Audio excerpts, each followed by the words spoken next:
결국에 인생은 파도가 오고 그 파도를 이겨내는 용기의 연속이라고 생각을 해요.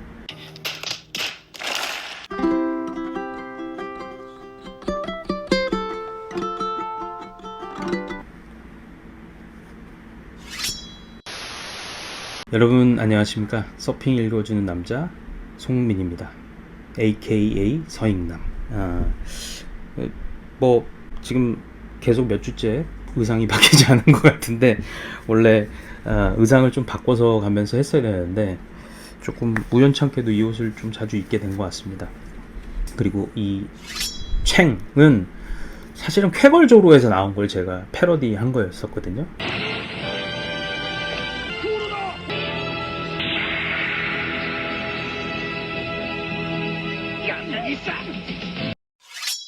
근데 오랜만에 다시 하니까 굉장히 좀 좋다는 생각이 듭니다.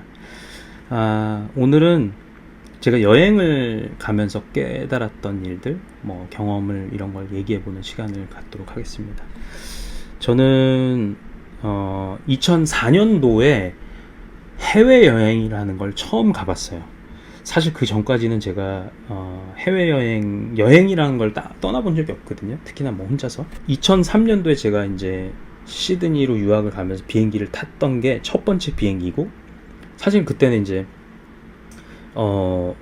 여행이라고 할 수가 없잖아요. 유학을 가는 거였으니까. 근데 그때 막 이런 이민자 가방을 막 해서 막 옷 잔뜩 넣고 혼자 비행기도 타본 적도 없는 사람이 미지의 나라 호주로 떠나게 됐었습니다. 그때는 진짜 좀 기억나는 에피소드가 있는데, 그 옆에 있는 사람이 저를 굉장히 엄청 쳐다보면서 막 짜증을 내는 거예요. 근데 그게 알고 보니까 저희 비행기가 굉장히 빈 상태로 갔거든요. 그래서 다 누워서 가는 정도였어요. 근데 제가 독서등을 켜놓은 거예요. 근데 그 독서등을 제가 킨 줄도 몰랐고 독서등을 어떻게 끄는 줄도 몰랐기 때문에 사실 그 독서등이 계속, 이 사람이 처음에는 컴플레인을 저한테 엄청 하다가 나중에는 머리 방향을 바꿔서 하고 자더라고요. 그리고 뭐 진짜 이렇게 들으면 좀 촌스럽다고 생각할 수 있겠지만 뭐 저는 밥을 진짜로 밥을 이걸 주는 건가? 공짜로 주는 건가? 약간 뭐 음료수 내가 달라고 해야 되나? 라고 해서 그냥 준다고 하기 전까지 아무것도 안 했어요. 왠지 돈이 더 들까봐. 하여튼 그럴 정도로 여행을 많이 못 가봤는데 지금은 여행을 많이 가본 사람이 됐습니다. 그리고 그 첫 번째 여행이 2004년도에 호주에서 인도네시아 발리라는 섬으로 갔던 여행이 됩니다.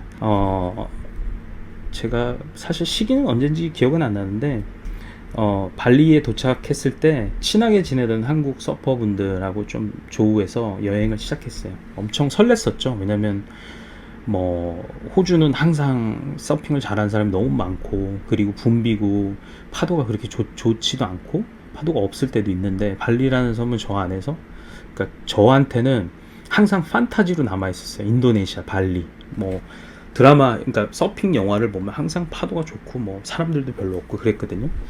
근데 약간 가서 서핑을 며칠 해봤는데 제가 생각했던 거와 너무 다른 거예요. 심지어 2004년이면 지금보다 20년도 전이잖아요. 근데 사람이 많은 거예요.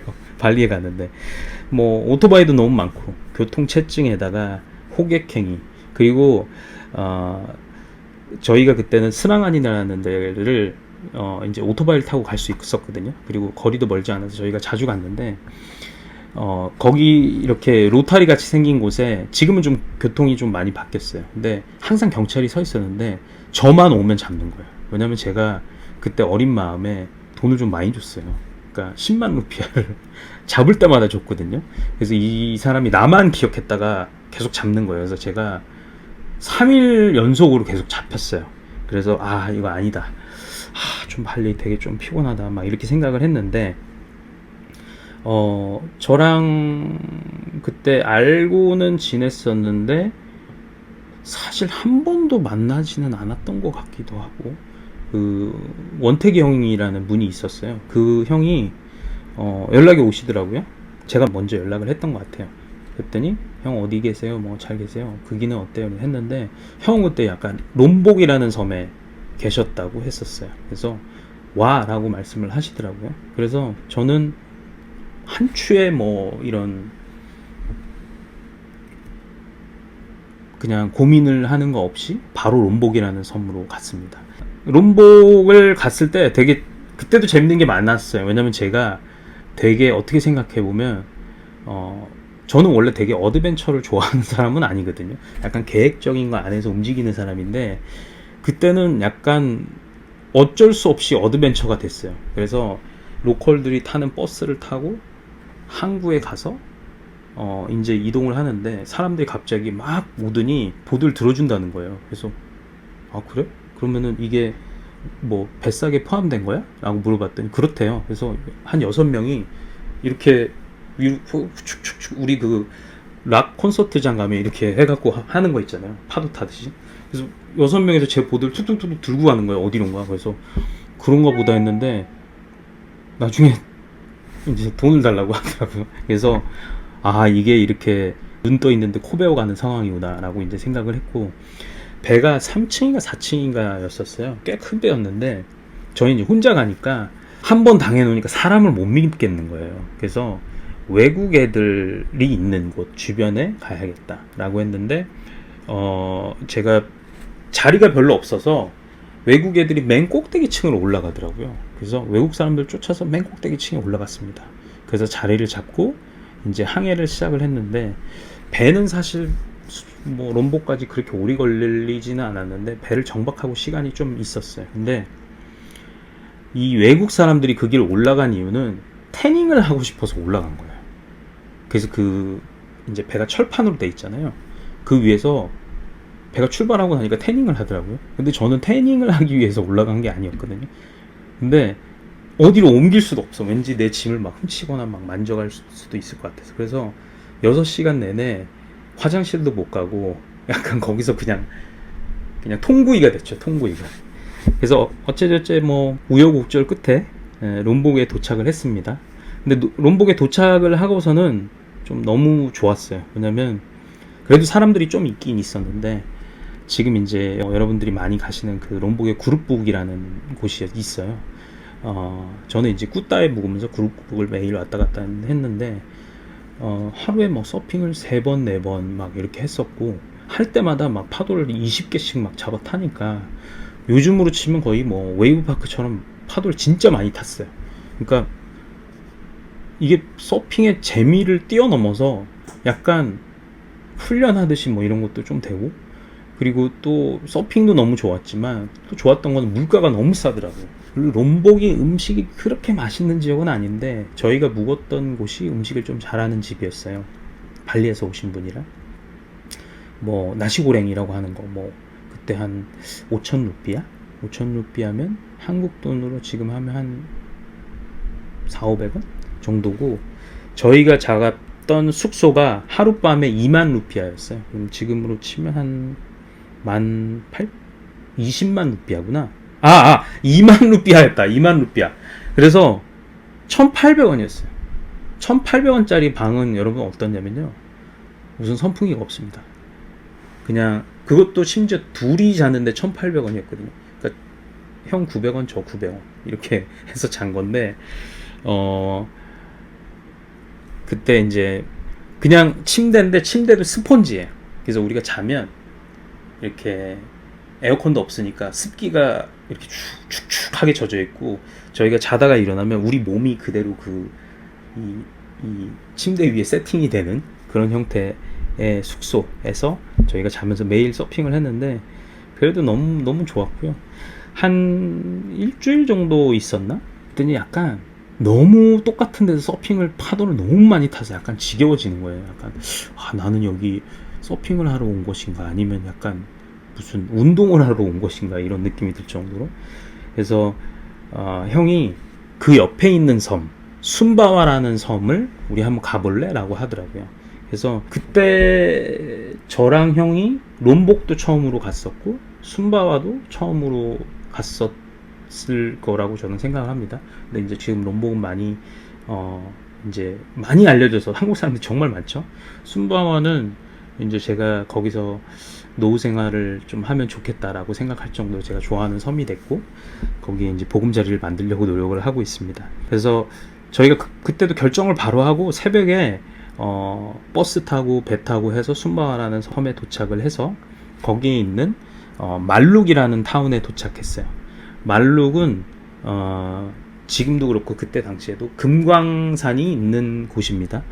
그리고 근처에 슈퍼석, 스카리프라고 불리는 월드 클래스 스팟, 그리고 제가 좋아하는 요요, 그리고 파라다이스 포인트라는 스팟이 있는 곳이에요. 근데 지금 20년도 지난 시기지만 저는 그때 말룩에 버스에서 내렸을 때가 기억이 나는데, 그 버스가 우리 미니 콤보라는 버스 이런 거 아시죠?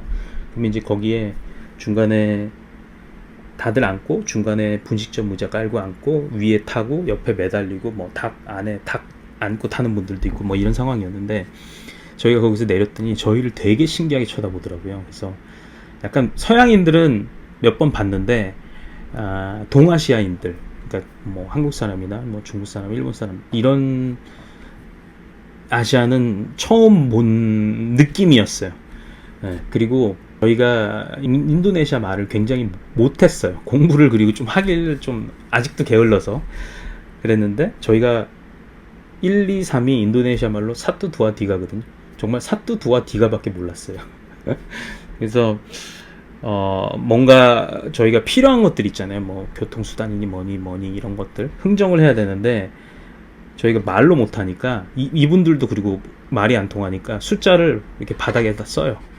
이렇게 젓가락 같은 걸로 나뭇가지로 쓰고, 그러면 저희가 발로 이렇게 닦아서 이 숫자 아니야 다시 쓰고 이런 식으로 좀 내고를 했던 기억이 납니다.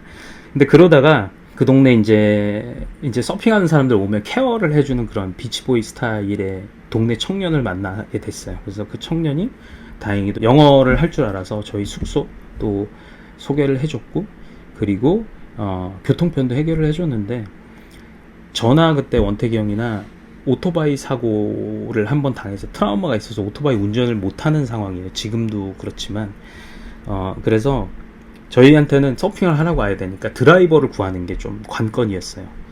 드라이버를 이 친구가 구해왔는데, 그 드라이버가 어떤 사람이었냐면 현지 경찰이었어요. 그래서 이 경찰분이 제복을 입고 운전을 하면 조금 이상하잖아요. 그러니까 우리를 데리러 올 때, 그리고 우리를 태우고 서핑 스팟으로 갈 때는 제복을 벗고 러닝 셔츠 차림으로 모자 벗고 운전을 하셨던 기억이 납니다. 첫날 이분을 뵙고 이제 인사를 했어요. 저희 너무 신기하기도 했죠. 경찰이 우리 서핑하는데 데려다 주겠다고. 그래서 저희 데려다 주고 한 3시간 있다가 다시 똑같은 자리로 러닝 셔츠만 입고 이렇게 오는 형식으로 했는데, 이분이 갑자기 부업이 생기셔서 그런지 신나셨어요. 그래서 서핑 스팟을 보여주신다고 했거든요. 그래서 한번 가보자 했는데, 해가 지기 한 30분 전쯤? 1시간 전쯤이었던 것 같아요. 근데 차를 타고 한참 들어갔는데, 물이 사실 그때가 우기여서 물이 좀 많이 잠겨 있는 곳이 있었거든요. 근데 중간쯤에 빠졌어요, 차가. 저희가 막 밀고 당기고 다 해봤는데 차가 움직이질 않아요. 그리고 이제 해는 지더라고요. 근데 저는 그때 사실 좀 무서웠어요. 왜냐면 보통 물웅덩이가 있고 이러면 모기들이 있으니까 말라리아나 댕기 이런 거가 혹시라도 조금 그렇지 않을까. 그래서 굉장히 좀 두려움에 떨고 있었는데, 갑자기 저기서 허연 게 이렇게 오는 거예요. 그래서 더 놀라서 막 하고 있었는데, 그 하얀 게 이렇게 가까이 왔는데 야생마 가져온 거예요. 뚜벅뚜벅. 그래서 저희를 아무렇지도 않게 그냥 지나가더라고요. 그래서 순바와라는 섬이 원래 야생마가 좀 유명한 지역입니다. 그래서 결국은 그분들도 막 우리끼리 빼보려고 하던 걸 포기를 하고 마을까지 돌아가서 도움을 구하자라고 했는데, 정말 여러분들 시골에서 달이 하나도 안 뜨면 어떤 상황이 되는지 혹시 경험을 해보신 분이 있을 수도 있을 거예요. 정말 칠흑 같은 어둠이에요. 눈을 뜬 거랑, 거기다 이제 나무도 엄청 큰 나무들이 있으니까 눈을 뜬 거랑 눈을 감은 거랑 별 차이가 없어요. 그래서 이렇게 약간 더듬더듬하면서 거의 1시간을 걸어서 나왔어요. 그리고 이제 동네 청년들의 도움을 구해서 청년들이 뭐 덤프트럭 같은 걸 갑자기 팍 타더니 가서 저희 차를 이제 꺼내주고 그랬던 기억이 나거든요. 그래서 저도 숨바와에서 굉장히 재밌었어요. 좋은 기억을 많이 했고. 근데 그 숨바와의 서핑 얘기는 조금 다음 시간에 한번 해보도록 하고, 저는 이 여행에서 상당히 많은 것을 깨닫고 느꼈다고 생각을 했습니다. 단순히 그냥 서핑에 대한 기술적인 깨달음 막 이런 거를 준 게 아니라 오히려 인생에서 처음 마주하는 낯선 상황들에 대한, 그리고 또 그 두려움을 어떻게 극복하는지에 대한 교훈을 많이 저는 그때 얻었다고 생각을 하거든요.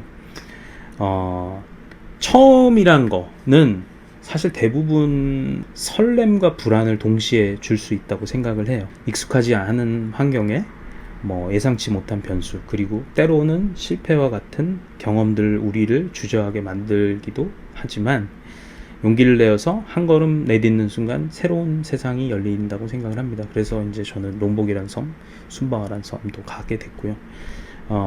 롬복과 숨바와의 여정에서 겪은 어려움과 기쁨처럼 인생의 도전들도 각기 다른 모양의 파도처럼 우리를 기다리고 있다고 생각을 합니다. 하지만 중요한 것은 그 파도를 마주하고 타기로 하는 그 결심을 한 순간이라고 생각을 해요. 우리가 일상에서 수많은 처음과 낯선 파도를 만납니다. 회사에서 뭐 프로젝트를 만났을 때, 그리고 우리 아이를 처음에 품에 안았을 때, 연인에게 진심을 고백하려 할 때처럼 모든 첫 경험은 두려움과 설렘이 공존을 하죠. 특히나 이제 연인에게 고백을 할 때는 좀 많이 두려움이 공존을 하는 편인 것 같습니다. 그러나 대부분의 두려움은 막상 부딪혀 보면 사실 별거 아닌 경우가 많아요. 우리가 생각했던 것보다 훨씬 작고 극복을 하기 쉬운 것들이 많고요. 한번 그 문턱을 넘어서면 그 다음부터는 새로운 경험들이 우리 삶을 더 풍요롭고 윤택하게 만들어 준다고 생각합니다. 사실 뭐 직장이나 학교에서 처음에 뭐 발표를 하잖아요. 그럼 굉장히 떨리잖아요. 발표하기 전에는 뭐 약간 밥도 잘 못 먹고 우황청심만 먹어야 되나 막 이렇게도 생각하는데, 막상 끝내고 나면 사실은 별거 아니었네 라고 생각을 하거든요. 저조차도 그렇고. 그래서 우리가 처음 하는 여행도, 사랑도, 도전도 모두 같은 이치라고 생각을 합니다. 그래서 처음 겪는 불안과 공포는 한계를 넓히는 성장의 신호다 라고 저는 생각을 합니다. 하지만 여기서 중요한 점은 두려움을 인정하고 나아가는 용기라고 저는 생각을 하고요.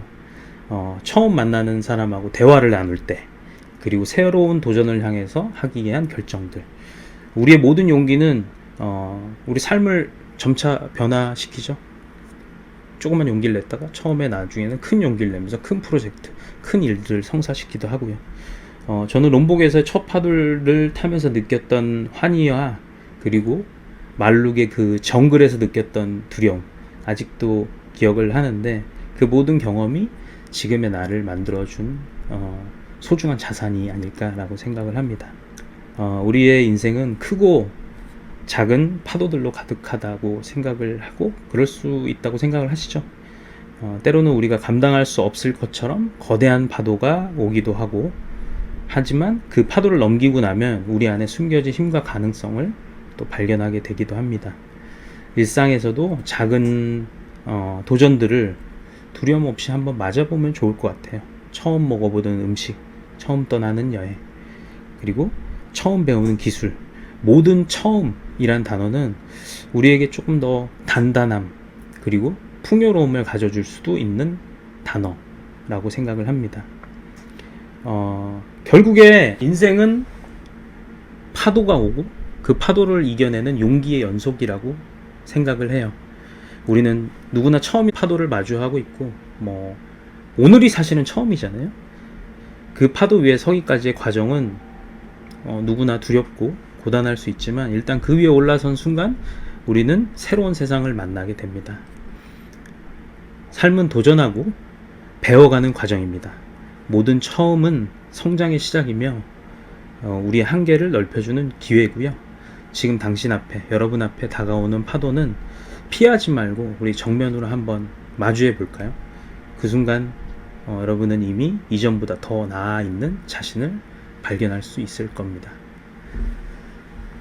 자, 오늘 제가 했던 이 내용들, 유튜브 촬영도 뭐 처음에 하나라고 생각을 할 수도 있을 것 같습니다. 뭐 저희 편집자 우리 임대리랑 이걸 한 것도 처음이고, 뭐 어느 순간순간마다 처음이라는 게 있을 수 있는데, 그걸 두려움 없이 잘 받아들이고 인정을 하고 포용을 하고 뭔가 그 안에서 겪는 경험들을 나중에 잘 쌓다 보면 좋은 자산을 만들어낼 수 있다고 저는 생각을 합니다.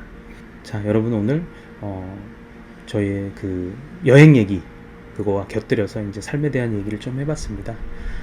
오늘은 제가 여기서 마치도록 하고요. 서익남은 다음에 또 다른 주제를 가지고 찾아오도록 하겠습니다. 여러분 감사합니다.